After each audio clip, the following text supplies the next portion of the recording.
자, 복음의 엑기스. 자, 엑기스라는 말 들어보셨죠? 농축액, 뭐 진액, 뭐 이런 거 아니에요? 그러니까 정말 중요한 것이다라는 의미 아닙니까? 실제로 여러분 오늘 읽었던 이 본문은요, 너무 중요한 본문입니다. 그래서 성경학자들이 오늘 본문에 별명을 붙여주었어요. 로마서의 심장이다. 느낌 오세요? 로마서의 심장. 이 16장의 로마서 중에서 심장과 같은 것이다. 또 어떤 학자는 로마서의 축소판이다. 그만큼 중요한 걸. 그리고 어떤 사람은 더 심하게 강력하게 얘기를 했어요. 바울이 쓴 모든 서신서의 심장이다. 13편의 서신서의 그 심장과 같은 그 본문이 오늘 이것이다 라고 얘기를 하는 거예요. 그러니까 일단은 엄청 중요한 본문이구나 라는 것을 여러분들이 알 필요가 있어요. 물론 성경은 모든 것이 다 중요하죠. 그러나 그 중에서도 특별히 복음에 대해서 정말 중요한 깨달음을 주는 본문이에요. 오늘 이 말씀을 여러분들이 들을 때 어떤 사람은 뭐 뻔히 아는데 이럴 수도 있어요. 어떤 사람은 어려워? 이럴 수도 있어요.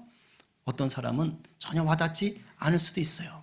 근데 바라기는 오늘 성령께서 여러분들의 마음을 만져주셔서 이것이 단순한 지식이나 정보가 아니라 살아있는 복음으로 들려지기를 간절히 축원합니다. 아멘입니다. 정말 그런 은혜가 있어야 돼요.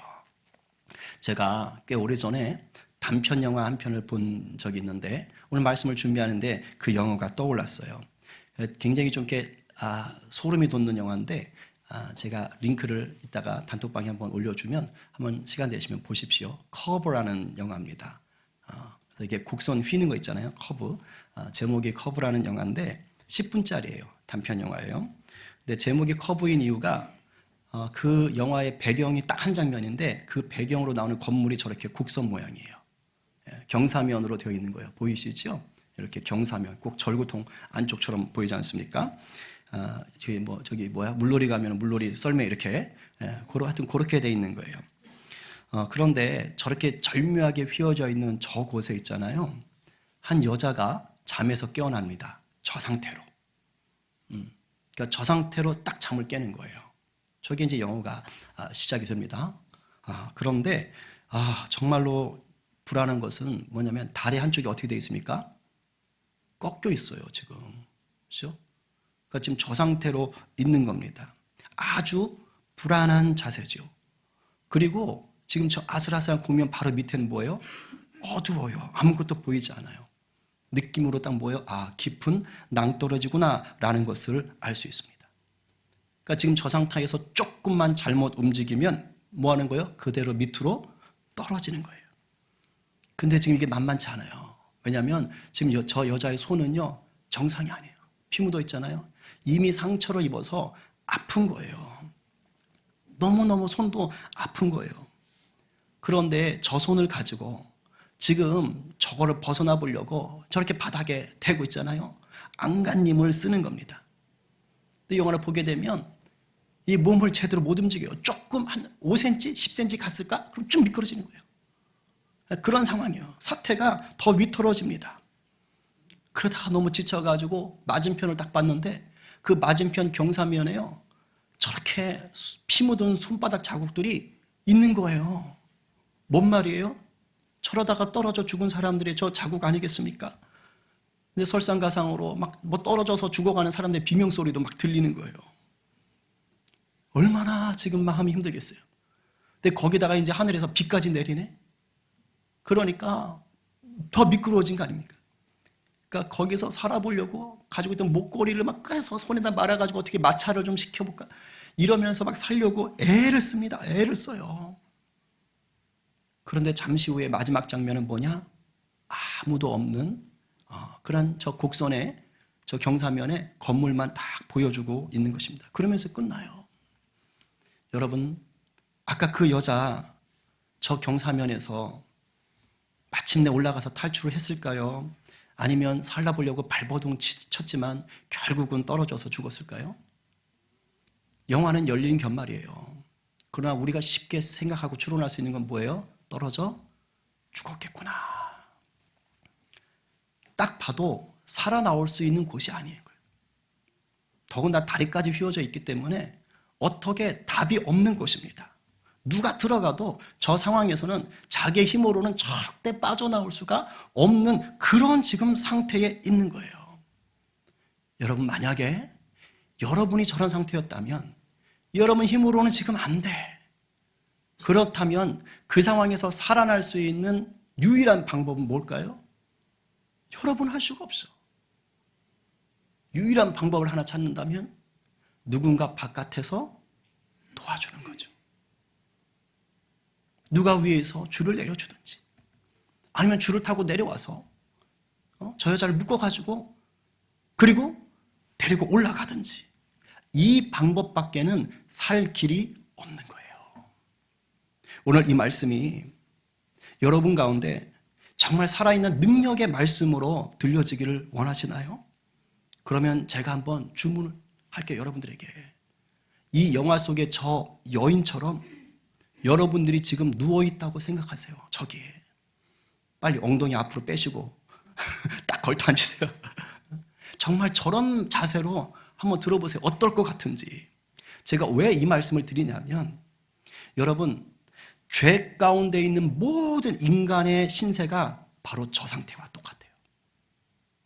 아까 그 여인의 상태와 똑같아요. 죄 가운데 있는 모든 사람. 바로 코앞에 끝을 알 수 없는 그 지옥이라는 낭떠러지가 있어요. 죄인들 앞에는. 지금 바로 코앞에 있는 거예요. 그리고 비스듬한 경사면 위에는 한쪽 다리가 꺾인 채로 누워서는 그냥 살아보려고 발버둥 치고 있는, 애쓰고 있는, 그런데 발버둥 칠수록 더 불안해지고 더 미끄러지는 그런 처지가 죄인들의 상태인 거예요. 오늘 말씀을 좀 풀어가려면 참 중요한 말씀인데 지난주까지 봤던 로마서 말씀을 빨리 한번 압축해야 돼요. 간단하게 제가 설명을 드릴게요. 사도 바울이 로마에 있는 교회에 편지를 쓰는 거죠. 그래서 로마서예요. 왜 쓰느냐? 예수 복음을 경험했는데 너무 좋은 거예요. 그래서 예수 복음에 드러나 있는 하나님의 의를 가르쳐주고 싶어서 편지를 쓰는 거예요. 여기서 하나님의 의라는 것은 아주 간단히 말하면, 신학적으로 굉장히 복잡하지만 간단히 말하면 창조주인 하나님이 우리를 구원하시기 위하여 하시는 일, 이게 하나님의 의예요. 뭐 구원이라고 보셔도 되고. 그러니까 바울이 지금 로마에 있는 교인들에게 편지를 쓸 때 바로 이 구원에 대해서 막 이야기를 해주고 싶은 거예요. 구원의 비밀이 어떤 건지 너무너무 흥분이 돼서 막 쓰고 싶은 거예요. 그러면서 구원에 대해서 얘기하려고 하다 보니까 먼저 얘기를 해야 될 게 있는 거예요. 밑밥을 깔아야 되는 거예요. 그게 뭐냐면 왜 구원이 필요하게 되었는가? 구원을 얻으려면 먼저 어떤 상태에 있어야 되는가? 이것을 밝혀주는 것입니다. 그게 뭐예요? 모든 인간이 죄로 인해 죽을 수밖에 없는 비참한 처지다. 그래서 구원이 필요하다. 이 얘기를 하고 싶은 거예요. 모든 인간이 죄로 인해 아주 비참한 상태에 있더라. 그러면서 그 상태에 대해서 언급을 하는데 하나님이 인간에게 하나님을 알 만한 것들을 인간의 마음속에 또 자연 생태에게 이미 보여주셨다. 그런데도 사람들이 예수 그리스도 하나님을 알려고 하지 않더라. 사람들이 자기가 주인 되어서 자기 제멋대로 사는데 아주 못된 짓을 하더라. 창조의 법칙까지 어겨가면서 정말 상상할 수 없는 그런 문란한 짓들도 하더라. 그러면서 하나님과 거리가 멀어지더라. 하나님을 싫어하는 죄를 엄청 많이 짓더라. 이 얘기를 하는 거예요. 그래서 그 얘기를 먼저 1장 18절부터 한 다음에 이제 2장으로 넘어가면서 무슨 얘기를 하냐면, 그런데 그런 사람들을 바라보면서 껌을 짝짝 씹으면서 짝다리 짚고 팔짱을 끼고 아유 저런 죄인 같은 놈들 이라면서 자기들은 예외인 것처럼 착각하고 있는 한 무리가 또 있더라. 그 무리가 바로 누군가? 사도 바울도 예전엔 그랬었는데 바로 유대인이더라 라는 거예요. 그 유대인들은 자기들이 하나님으로부터 율법을 자기들만 받았고 할례라는 약속의 증표를 받은 매우 특별한 유일한 특권을 가진 그런 민족이라고.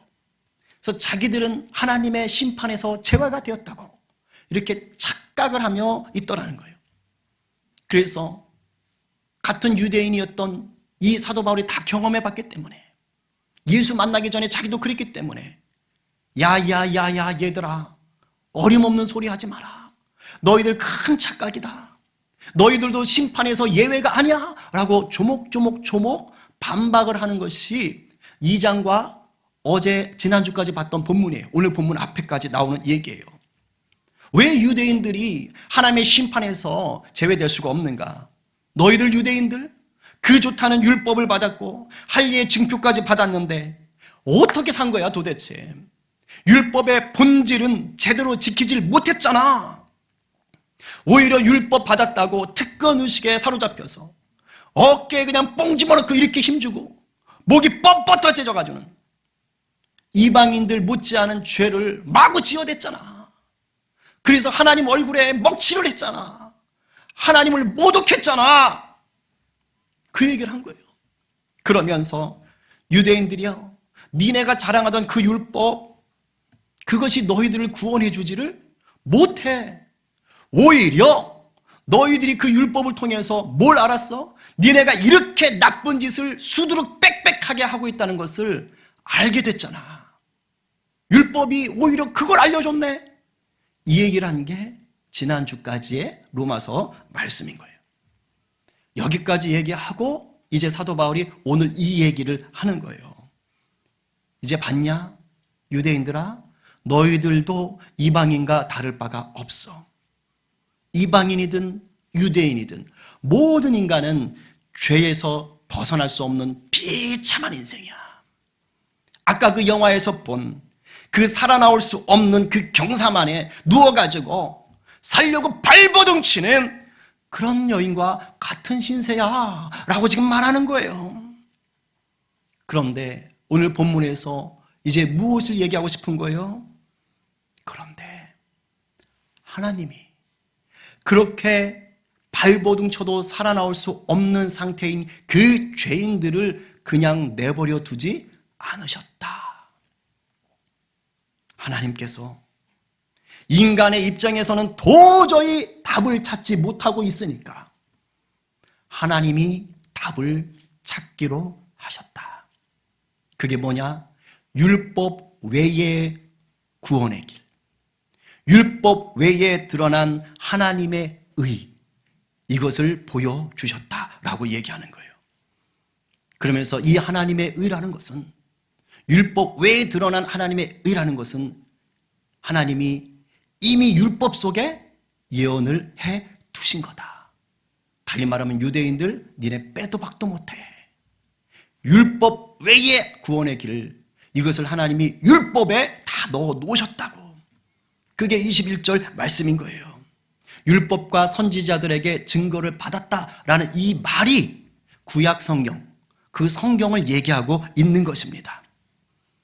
그리고 율법 외에 나타난 이 하나님의 의라는 게 뭔가? 그게 바로 구약에 예언된 예수 그리스도다라는 것입니다. 할렐루야, 아멘이에요. 그러면서 이 예수 그리스도가 율법이 없는 이방인이든 율법을 가진 유대인이든 상관없이 차별하지 않고 구원하신다. 구원하신다. 그 말을 지금 22절에서 하고 있는 거예요. 왜 이방인이든 유대인이든 차별하지 않고 구원하실 수 있는 건가요? 둘 다 죄를 지었으니까. 둘 다 죄를 지었어요. 모든 사람이 죄를 지은 거예요. 그래서 구원이 필요하게 된 거예요. 죄를 지어서 하나님의 영광 가운데 이루지를 못하고 있더라 이 말입니다. 목사님, 하나님의 영광은 또 뭐래요? 오늘 본문에서는 하나님의 의하고 같은 뜻이에요. 구원받은 상태가 되는 것, 하나님의 영광, 하나님의 사랑, 하나님의 큰 놀라움 앞에 서는 것, 거기까지 나가지를 못하더라 이 말이에요. 혹시 비행기를 타고 어디 외국 같은 데 나갔다 오신 분들 아마 경험하셨을 거예요. 비행기 타러 가려면 검색대를 통과해야 됩니다. 그렇죠? 짐 같은 거 다 내놓고 그 엑스레이 통과하고 몸도 그 검색대 통과해야 되잖아요. 근데 내 몸에 만약에 쇠붙이, 뭐 칼, 총 이런 걸 내 몸에 가지고 그리고 나서 그 검색대 통과할 수 있나요? 절대 못합니다. 그냥 바로 발각되는 거예요. 붙잡히는 거예요. 내 몸에 무기를 갖고 있고 나쁜 무기를 갖고 있고 흉기를 갖고 있는 한은 그 검색대를 통과해서 내가 가고자 하는 비행기에 이를 수가 없는 것입니다. 이와 같은 거예요. 죄인의 상태로, 죄를 가진 상태로는 하나님의 구원 가운데 들어갈 수가 없다는 뜻이에요, 지금. 이 말을 지금 해주고 싶은 거예요. 그래서 이 죄의 문제를 해결해야 된다. 그래야지만이 하나님의 영광, 하나님의 의 가운데 들어갈 수 있다. 그런데 누가 이 죄 문제를 해결하러 오셨다고요? 예수 그리스도께서 오셨다는 거예요. 하나님의 아들이 이 죄의 문제를 해결하기 위해서 오셨다는 거예요. 24절은 그래서 너무 중요한 말입니다. 같이 읽겠습니다. 시작. 그리스도 예수 안에 있는 속량으로 말미암아 하나님의 은혜로 값없이 의롭다 하심을 얻은 자 되었느니라. 아멘. 정말 이것은 암송하셔야 되는 거예요. 그리스도 예수 안에 있는 속량.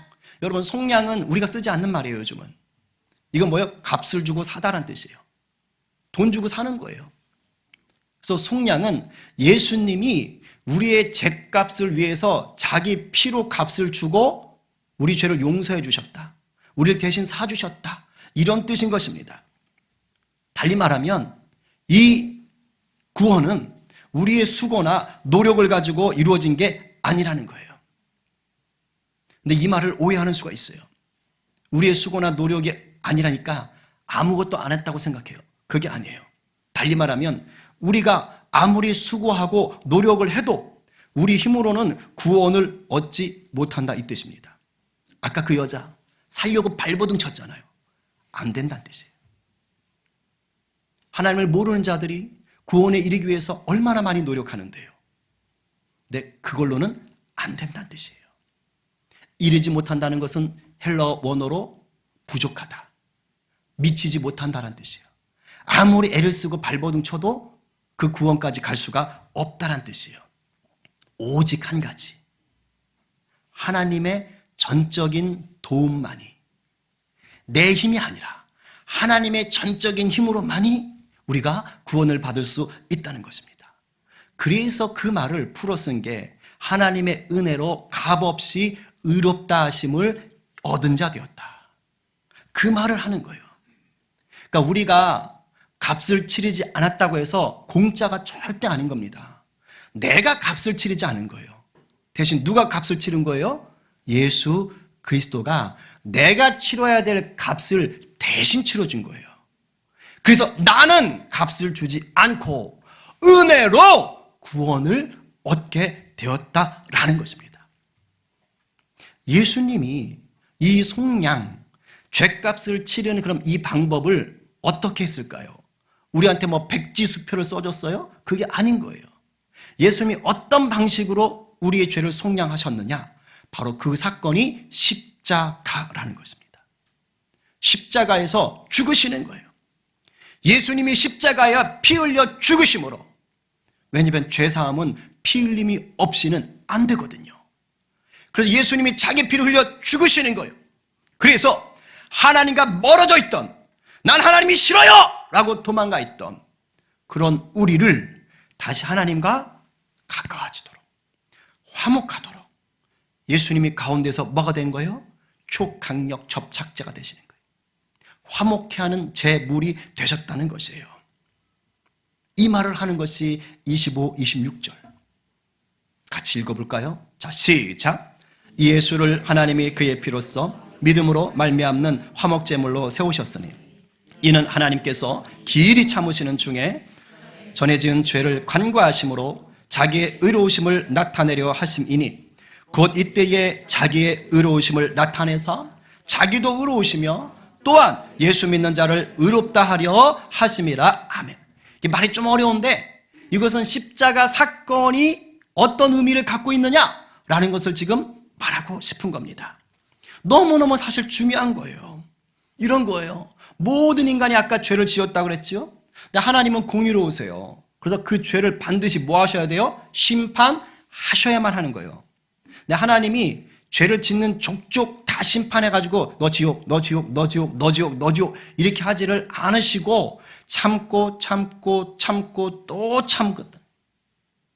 한참을 참으면서 하나님이 하신 게 뭐냐면 선지자를 보내고 율법을 주시면서 야, 좀 돌아와라. 좀 정신 좀 차려라. 그렇게 살면 안 되지. 라고 하나님이 뭐 하는 거예요? 다 사인을 주셨다는 거예요. 인간의 양심을 통해서도 말씀하시고 좀 자연천지 만물을 보면서도 좀 정신을 차리면 안 되겠니? 이렇게 하나님이 참으시면서 계속 신호를 보내셨어요. 근데 인간들이 어떻게 했다고요? 안 돌아왔다고요. 그래서 하나님이 참다가 도저히 안 되니까 어떻게 하신 거예요? 내가 가야지. 삼위일체 하나님, 내가 가야지. 그래서 성자 하나님, 말씀이신 주님, 신이 인간의 몸을 입고 이 땅에 그리스도로 오신 거예요. 참다 못해서. 신이 인간의 힘을 입고 이 땅에 오신 분을, 그 그리스도를 우리는 이름하여 부르기를 예수라고 부르는 거예요. 지금 그 사건을 얘기하고 싶은 거예요. 그래서 예수님이 우리 죄를 대신에 십자가 달려 죽으셨다. 우리를 용서하셨다. 이것이 이전의 모든 인간의 죄를 용서하는 게 됐다라고 얘기하는 거예요. 아까 전에 지은 죄를 간과하셨다는 말, 이 간과도 잘 쓰지 않는 말이에요. 이게 뭐냐면 그냥 무마하셨다. 그냥 없는 거라고 봐주셨다. 아, 그래 됐어 이렇게 얘기하는 거예요. 오늘 본문으로 얘기하면 하나님이 너그럽게 봐주셨다라는 것입니다. 근데 십자가 사건을 통해서 그것을 알게 됐다는 것이에요.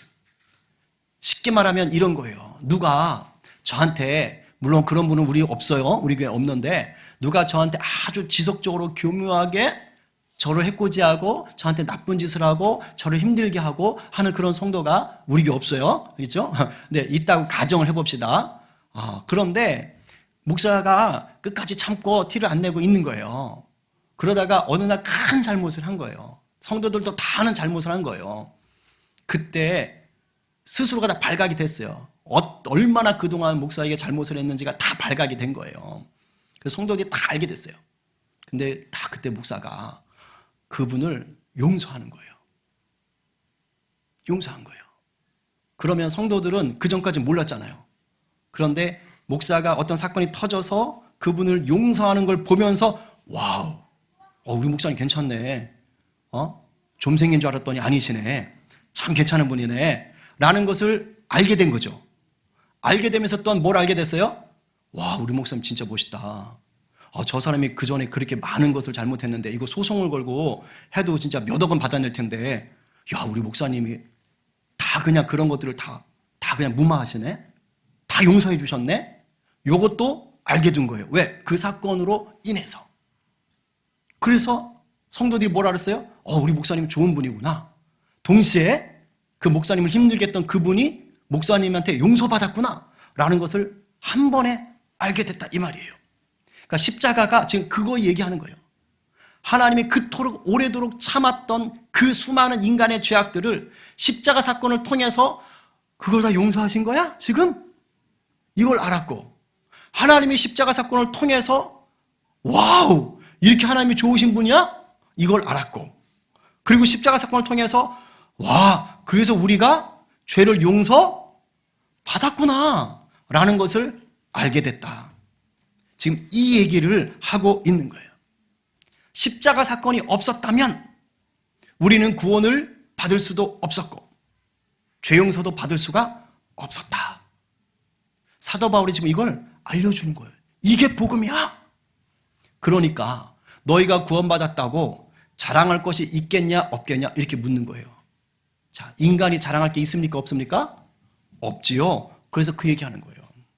자랑할 게 어딨냐 얘기해 주는 거예요. 왜? 네 노력이 없잖아. 네 수고한 게 없잖아. 유대인들아, 네가 율법을 열심히 지켜서 구원받은 게 아니잖아. 착각하지 말어. 구태여. 구원을 받은 자가 구태여 한 일이 있다면 딱 하나가 있는데 그게 뭐냐면 예수 십자가를 통해 내가 구원을 받았구나라는 것을 믿은 거. 믿은 거. 그거 하나 있는 거예요. 이방인이든 유대인이든 어떤 선행으로 어떤 노력으로 구원 얻은 게 아니라는 거예요. 그냥 예수가 나를 위해 죽으셨구나. 내가 예수 때문에 구원 받았구나 라는 걸 믿은 거, 그거 하나 있다, 이 얘기하는 거예요. 그게 27절부터 30절까지 말씀이에요. 한번 집중해서 읽어볼게요. 계속 반복적으로 나오는 말을 잘 체크하세요. 자, 시작. 그런즉 자랑할 때가 어디 있느냐? 있을 수가 없느니라. 무슨 법으로냐? 행위로냐? 아니라 오직 믿음의 법으로니라. 그러므로 사람이 의롭다 하심을 얻는 것은 율법의 행위에 있지 않고 믿음으로 되는 줄 우리가 인정하노라. 하나님은 다만 유대인의 하나님이시냐? 또한 이방인의 하나님은 아니시냐? 진실로 이방인의 하나님도 되시느니라. 할례자도 믿음으로 말미암아 또한 무할례자도 믿음으로 말미암아 의롭다 하실 하나님은 한 분이시니라. 아멘. 지금 계속 반복해서 강조하는 말이 뭐예요? 믿음이죠. 그죠? 믿음이죠. 믿음이에요. 한 분 하나님, 이방인에게도 동일한 하나님, 유대인에게도 동일한 그 하나님이 믿음을 보시고 우리를 구원하신다는 거예요. 그 얘기를 지금 하고 계신 거예요. 자, 그런데 여기서 잘 들어요. 저도 그렇게 생각했더랬어요. 저도 계속 이게 좀 퀘스천이었어요. 우리의 노력과 우리의 수고가 하나도 없다고 하는데 믿음으로 구원을 얻는 거라면 내가 믿는 거잖아. 내가 믿어야 되는 거잖아. 그러면 내가 믿은 거면 내가 수고한 거 아닌가? 즉 내가 행동한 거 아닌가? 내가 어떤 액션을 취한 게 아닌가? 라는 생각을 저는 계속 했더랬어요. 청년 때. 왜냐면 믿음으로 받는다니까. 믿음으로. 달리 말하면 하나님이 구원을 다 이루어 놓으셨어도 내가 안 믿으면 구원을 얻지 못한다고 지금 얘기하고 있잖아요. 오늘 본문이 얘기하잖아요. 값없이 은혜로 구원을 주는데 믿어야 준다는 거예요. 믿어야. 그러니까 믿음이 없이는 안 된다는 거예요. 근데 그 믿음은 누가 믿어요? 내가 믿는 거잖아. 그러니까 가만히 있어봐. 내가 믿어야 되면 구원의 열쇠가 나한테 있는 거 아니야? 여러분 이런 생각 안 하세요? 저만 하나? 전 심각하게 고민했어요. 왜냐면 값없이 은혜를 얻었다는데 믿어야 된대. 근데 내가 믿는 거거든. 그럼 내가 한 거잖아. 왜 아무것도 한 게 없대? 그 중요한 걸 내가 했는데. 제가 이게 늘 고민이었단 말이에요. 그래서 내가 믿는다는 이 수고, 내가 믿는다는 이 선택, 내가 믿는다는 이 행동, 이것을 했기에 구원이 내게 된 거지. 어쨌든 난 한 게 있네. 이런 생각을 했더랬어요. 혹시 이 가운데 혹시 그런 생각을 하는 분이 계실 수도 있고 아니면 아무 생각 없이 살다가 이런 생각을 분명히 하게 될 수도 있는데요. 지금 이제 말씀드릴게요. 그게 아닌 거예요. 결코 나의 노력이 아니라고요. 여러분, 구원에 이르는 이 믿음조차도 하나님이 은혜로 주셔야 되는 겁니다. 그래서 믿음으로 값없이 구원을 얻는 게 붙어 있는 거예요. 따로 떨어져 있는 게 아니에요. 하나님의 은혜로 믿음을 주셔야 내가 믿을 수 있는 거예요. 나의 어떤 수고나 어떤 노력이 아니라 사실은 그 반대입니다. 그래서 믿음은. 오늘 그래서 믿음을 잘 정의를 가지셔야 돼요. 그 반대예요. 내가 선택했다, 내가 수고했다, 내가 어떤 행동했다. 아니요. 정반대. 내 힘으로는 결코 할 수 없다고 뼈저리게 인정하는 게 믿음이에요. 내 힘으로는 결코 할 수 없어. 동시에 예수님이 아니고서는 나는 구원받을 수가 없구나라는 것을 철저하게 인정하는 게 믿음이에요. 쉽게 말하면 이 구원의 주도권이 키가 나에게 있지 않다는 거예요. 철저하게. 예수님께 전적인 주도권이 있다. 그러니까 믿음까지도 그분이 주셔야 된다는 거예요. 예전에 제가 어느 성도분과 얘기를 하는데 이분이 중독에서 치유를 받으신 분이에요. 그분의 간증을 들었던 적이 있습니다. 근데 참 제가 은혜 받았어요. 중독에서 고침을 받으려면 첫 단계가 있대요. 그게 뭐냐면 나는 중독자다. 이걸 인정해야 된대요. 많은 사람들이 자기는 중독이 아니라고 생각한대요. 그러니까 치료받을 생각을 안 하는 거예요. 근데 첫 단추는 나는 중독자다. 이걸 빨리 인정해야 된대요. 그래야 안 되겠다. 고쳐야지. 이렇게 생각이 나가는 거예요. 그런데 이 첫 번째 인정보다 더 중요하게 인정해야 될 게 있답니다. 그게 뭐냐면 내 힘으로는 절대 이 중독을 못 고친다. 이걸 빨리 인정해야 된대요. 왜냐하면 자기 힘으로 끊어보려고 고쳐보려고 안 돼요. 다 실패해요. 다 실패해요. 안 돼요. 그래서 중독이에요. 자기 힘으로 고칠 수 있었으면 중독이란 이름을 붙이지 않아요. 안 됩니다. 그분이 그 얘기를 하시는 거예요. 내 힘으로는 아무리 노력해도 이 중독을 끊을 수가 없다. 그래서 그 다음으로 나가야 된대요. 그게 뭐냐? 도움이 필요하다. 도움이 필요하다. 나를 지으신, 나를 잘 아시는 예수 그리스도의 은혜가 없으면 안 된다. 이것을 딱 붙잡고 있어야 된대요. 하루아침에 되지 않는데요. 이 마음을 붙잡고 실제적인 치료에 이제 행위가 들어가야 돼요. 의학적이든 뭐가 됐든 그걸로 가야 되는데 그 전에 주님의 도우심을 간절히 은혜, 나는 할 수 없으니까 도와주십시오. 왜냐하면 이게 없으면, 주님의 은혜를 구하는 게 없으면 치료 행위는요, 내가 하는 거예요. 주도권이 나에게 있는 거예요. 안 된다는 거예요. 철저하게 주님이 아니면 나는 안 돼요. 라는 것을 붙잡고 이제 치료하는 행위로 들어가야 되는데 이게 하루아침에 절대 안 된다는 거예요. 왜? 중독이니까. 뼛속까지 인이 박혀버렸는데 어떻게 돼 그게. 그래서 계속 반복적으로 지속적으로 이것을 해야 된다는 거예요. 그래서 계속 예수님 앞에 나가고 치료받고 예수님 앞에 나가고 반복하고 그렇게 몇 년을 하니까 드디어 이제 아예 생각조차 나지 않는다는 거예요. 그런 상태로 주님이 자기를 받고 놓으시더라는 거예요. 하루 4번씩 예배를 드리고 그냥 처음에는 막 말도 안 됐대요. 너무 힘들고 막. 근데 정말 난 주님 아니면 안 된다. 이 각오를 가지고 그냥 예배하고 부르짖고 살려달라고 매달리고 어느 때가 되니까 그 주님의 은혜가 자기를 사로잡더라라고 얘기하는 거예요. 아, 얼마나 은혜가 됐든지. 여러분, 중독이 뭐지요? 중독은요, 나를 중독에 빠지게 한 그것에 다스림을 받는 거예요. 내가 다스려야 되는데 그것이 날 다스리는 거예요.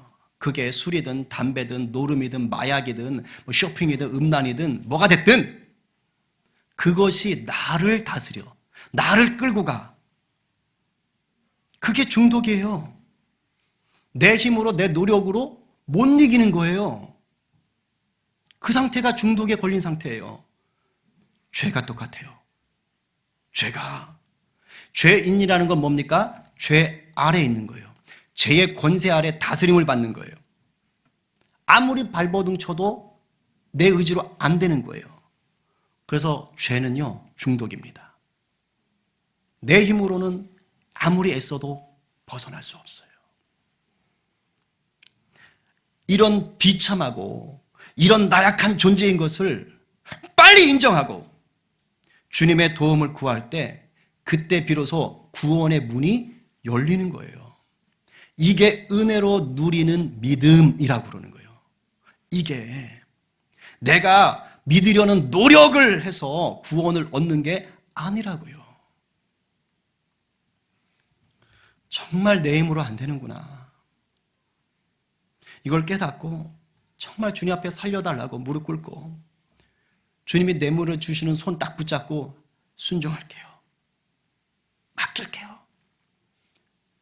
여기까지 가는 거예요. 순종할게요. 맡길게요.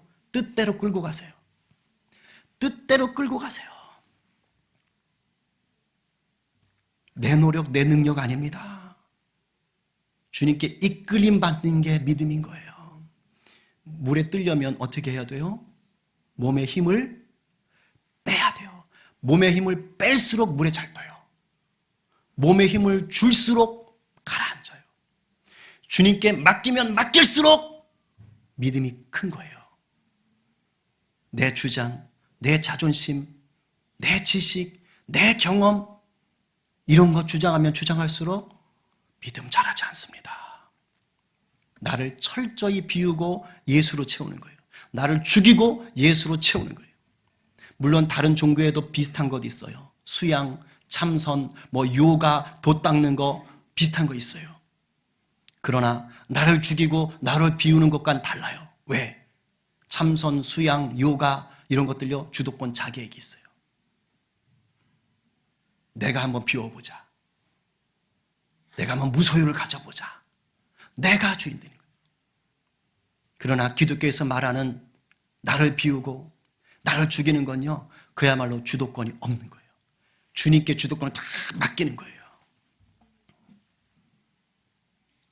이 믿음을 가질 때 예수 십자가 은혜를 믿음으로 부여잡을 때 그때 하나님의 의로 들어가고 그러면 비로소 하나님이 인간에게 주셨던 그 바로 율법 그 율법을 이제는 바로 세워가게 되는 것입니다. 오늘 사도 바울이 거기까지를 얘기하는 거예요. 왜냐하면 예수님이 유일하게 율법을 온전히 지킨 분인 거예요. 그래서 율법의 완성이라고 그러잖아요. 그런데 예수님을 통해서 예수님의 십자가 은혜와 사랑으로 이제 예수님 앞에 구원받은 자는 어떻게 살까? 예수님 따라갈게요. 이게 믿음의 행위잖아요. 어떻게 살까요? 그럼 예수님이 이렇게 살면 좋겠네 라고 주시는 게 율법, 성경인 거예요. 그러니까 구원받은 자는 그 성경을 통해 율법을 통해 하나님 나라를 세우려고 하는 거예요.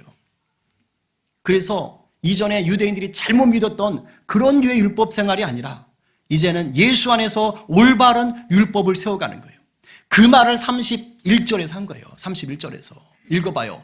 그런즉 우리가 믿음으로 말미암아 율법을 파괴하느냐? 그럴 수 없느니라. 도리어 율법을 굳게 세우느니라. 바른 믿음 위에 율법이 바로 세워지는 것입니다. 이제 정리하겠습니다. 여러분, 죄의 낭떠러지 앞에서 내 스스로의 힘으로는 도저히 벗어날 수가 없는 나는 비참한 인생이구나 라는 것을 깨달은 적 있으신가요?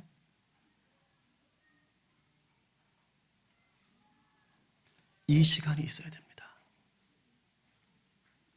교회 30년, 60년 나와도 이 시간 앞에 맞닥뜨리지 않으면 진정한 구원의 문이 열리질 않아요.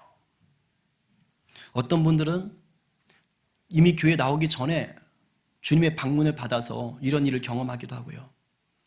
어떤 분들은 교회 나와서 열심히 봉사도 하지만 도대체 그런 걸 모르다가 어느 순간에 주님께서 특별하게 또 막 갈급해하는 그 마음을 보시고 또 팍 터쳐주실 때가 있어요.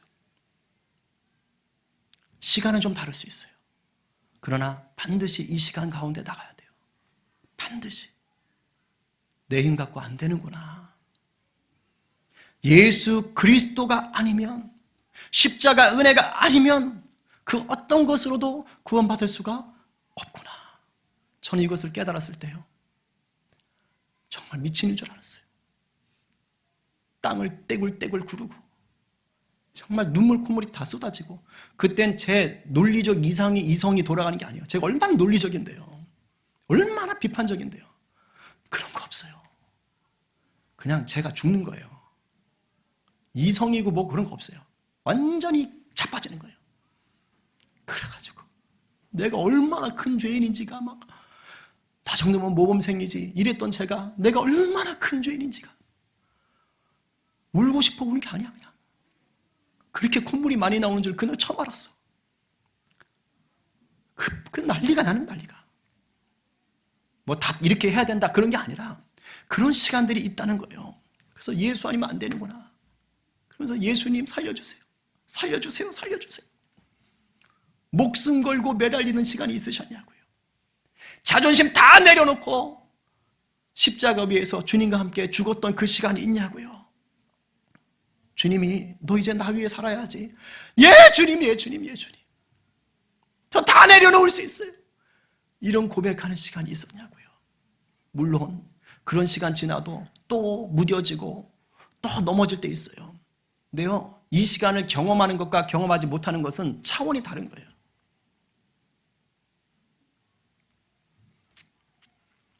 정말 값없이 우리를 위해 베푸신 그 십자가 은혜를 믿음으로 얻어서 하나님의 의로 들어가는 성도, 이 삶을 여러분들이 다 누릴 수 있기를 바랍니다. 오늘 누가 전적인 타락의 비참함을 보시고 전적인 은혜로 구원하신 예수님의 십자가 앞에 다시 똑바로 서시겠습니까? 오늘 누가 한결같은 은혜로 연약한 우리를 의롭다 여겨주시는 우리 주님의 손을 붙잡으시고 말씀을 세워가시는 예수의 제자가 되시겠습니까? 이 말씀에 아멘으로 화답하며 십자가의 은혜 안에서 우리 주님의 사랑의 열매를 맺기로 결단하는 저와 여러분 모두가 되기를 간절히 축원합니다. 아멘. 우리 주신 은혜 생각하며 기도합시다.